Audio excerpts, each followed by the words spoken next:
Now, while road fatalities in 2019 declined by 3% compared to those of 2018, the total number of deaths on South Africa's roads is still far too high.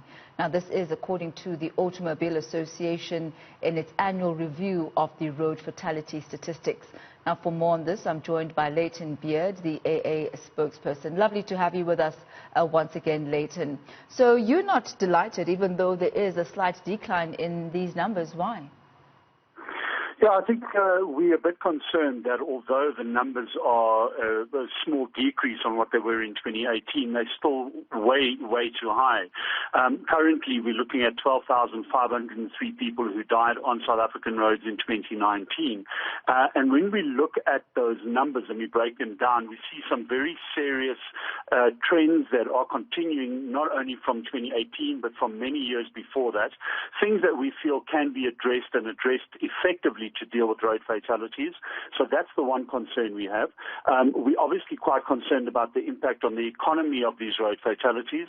And then thirdly, I think when we look at these numbers, and we look at what the World Health Organization and the United Nations is looking for in terms of dealing with road injuries and fatalities over the next decade, South Africa isn't anywhere close to dealing with those effectively. And all three of those issues for us are critical, and we are able as a country to deal with them, but we're not dealing with them effectively enough in our opinion. Now, Layton, when I look at the figures here, over the past 10 years, the number of pedestrian accidents and fatalities has remained consistent at 40% of all, of all fatalities being those of pedestrians, and this has been over a 10-year period. Clearly, this shows that whatever interventions that have been put in place are not good enough and not working. No, they're not working. And I think when you look at those numbers, I mean, the number of deaths of pedestrians has increased, in fact, from 2018 to 2019, I beg your pardon, and that really is a big concern for us. And it's not only that there is a lack of education amongst pedestrians and about where to walk properly and about how to make yourself visible, specifically as now we're entering into winter, but there isn't enough access for pedestrians to cross over roads, and there isn't enough road for pedestrians to actually use. And that's one of the things that we raise in our press release. There are mitigating factors that can deal more effectively with road fatalities. Amongst them is putting in place those structures where pedestrians can walk safer, and that's just not being done. And as you rightfully said, Tommy, those numbers are very concerning. If we look at the demographic of the pedestrians who are being involved in these fatalities, are we talking mainly men, mainly women, or children? As you're talking about the lack of crossover bridges or pedestrian crossings, I'm thinking of all the numbers of children that have to cross roads every day while going to school, or men and women who've got to go to work but don't necessarily have the proper access to cross the roads. What are those demographics looking like if you have them? Yeah, I mean, unfortunately, the predominant demographic is male, and we are looking at a lot of children that are involved in these things as well, in the fatality numbers. So, correct on both points there, Tommy. And I think when we look at these numbers and you begin to break them down, in terms of the road fatalities, 90% of them are caused by human error. So it's not necessarily the fault of the vehicle, and it's not because of an environmental factor such as rain or fog or whatever the case is. It's human error. And human error is something that we can deal with. And, as we mentioned in our press release, there are a number of different things that government should be looking at introducing as a matter of urgency. And we feel that we've reached that point in terms of the road fatalities and in terms of dealing with these things that we're beyond it. We now need to have urgent intervention. And quite correctly, as you now mentioned, making sure that there is enough walkways for pedestrians and that there are bridges for pedestrians to use, and that school children don't have to run over busy highways, or mothers carrying babies don't have to run over busy roads. That's, in our opinion, one of the things that needs an urgent review. And I'm wondering, Layton, I mean, we have seen in the recent past, especially when alcohol was unbanned, just how many South Africans were jubilant about that. And we also understand that a lot of road fatalities are as a result of drunken driving. What are the figures looking like, and do those type of incidents form the majority of car accidents in the country? Yeah, unfortunately, the contribution in terms of alcohol usage is not specified in terms of the official figures that are given by the Road Traffic Management Corporation. So, I mean, we when we look at the figures that we are getting from them, and I need to point out that these are not Automobile Association figures, but the Road Traffic Management Corporation figures. The breakdown really is, given in terms of hit and runs, and we're looking at, accidents with a fixed object, and we're looking at people using, speeding as a problem, or people involved with pedestrians. So the number of accidents and injuries and fatalities that are caused as a result of alcohol is not given in the breakdown of the figures. So it is difficult to give a correct answer on that. Although we know that obviously using alcohol and driving should not be allowed, and there should be, a zero tolerance for that. I think in our view, that's one of the many different areas that needs urgent attention, amongst a number of other things that also need to be looked at.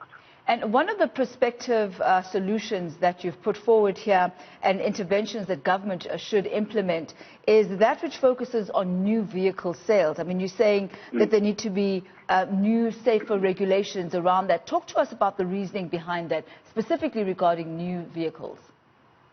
Yeah, I'm very glad you raised that issue. The Automobile Association has for 3 years now been very involved with the global new car assessment program, where we take specifically popular entry-level vehicles in South Africa and we crash test them to get a safety rating for them. We would want safety ratings of those vehicles displayed prominently on those vehicles at point of sale, so that people who are buying them, consumers, know exactly what the safety rating of that vehicle is before they buy it, because you can't look at the safety rating of a specific vehicle that was tested in Europe and say that that's the safety rating of that vehicle in South Africa. They will have different safety ratings in many instances. So that's one of the things that we'd want. The other thing is, in terms of the regulations that govern safety on vehicles, we believe that those safety regulations at the moment are too low.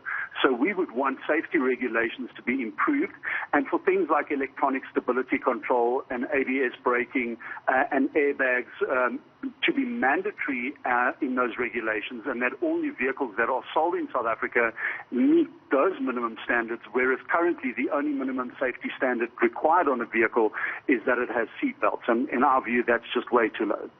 You also call for government to basically do a festive season type blitz, as well as weekend blitzes on the road. To what end? And I mean, that takes a lot of manpower from government to actually be organizing that. Is that something sustainable? We believe it is sustainable. When you look at the numbers, Tommy, you're looking at, and these are official figures from the Road Traffic Management Corporation. They have put the cost of crashes in South Africa at 165 billion rand with a B annually. So when you are looking at manpower and you're looking at blitzes over the weekend and you're looking at instituting festive season policing all year long, you have to ask yourself, is that going to cost us less than the cost of all these crashes? And in our view, it won't. So we think that, yes, it does require resources and it will cost money, but it's essential and necessary. It will save lives and ultimately it will save money for the economy. So in our view, it is important that these things be looked at and that they be implemented. And, we made the point, festive season policing all year long, that has shown to be effective. When there is festive season policing, it has shown to be effective because there are many, many law enforcement officers on the road, and people are, they look at that and they respond to that in a positive way. And in our view, that is something that needs to happen not only over Easter and Christmas, but it has to happen every single day of the year. My goodness, Layton, if that were the case, we'd all be late for work every morning and evening, being stuck in all the roadblocks that causes. But before... Yeah, I don't think that would be the case, Tommy. Look, I think, I don't want to extrapolate this to having roadblocks on major highways every day. I think the point that we're making is that there needs to be more focus on everyday policing rather than just on festive season policing. And sure, I'm not speaking about having a roadblock on the N1 coming in and out of Cape Town or going from Pretoria to Joburg every day. But there needs to be more focus on dealing with moving violations more effectively and more efficiently than what we are dealing with at the moment.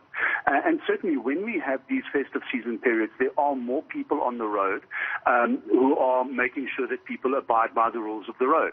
And you can do that without necessarily having a roadblocks. I think that was the point that we were making.